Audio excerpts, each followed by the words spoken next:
someone would come to you and say, okay, I think my husband or my wife is a narcissist, because I don't want to just say it's only men or only women here. Yeah. It's both. Yeah. They come to you and they say they're a narcissist. What if they're a narcissist? That has happened. And also, someone can say they're a narcissist. You're not a psychologist. You don't know you're a narcissist. You can't say that. What you can say, and this is the language I'm very specific about with my clients, is we describe certain narcissistic traits, and we think that there is a possibility that they are narcissistic. We don't say they have NPD or they are narcissistic. So we kind of play around with, based on the information that you've given me, it's highly likely they are narcissistic. These are strong narcissistic traits.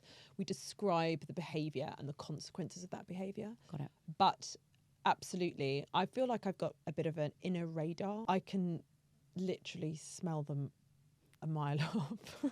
Because of the way that my process is about onboarding, I'll have a discovery call with people, and people can be very charming in 10, 15 minutes. You can't identify narcissists in that amount of time. Of course.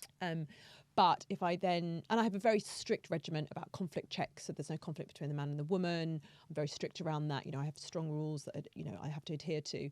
But let's say they are sort of narcissistic and I haven't obviously had any interaction with the other person. I will know in that session something is off. You can just feel it.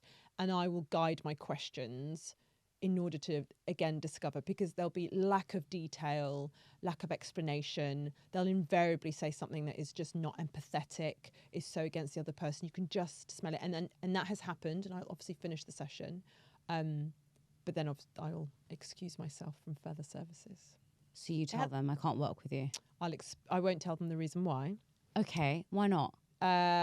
Because it's not for me to diagnose them, because I'm not a psychotherapist. Yeah. I will just simply explain that my diary is now full.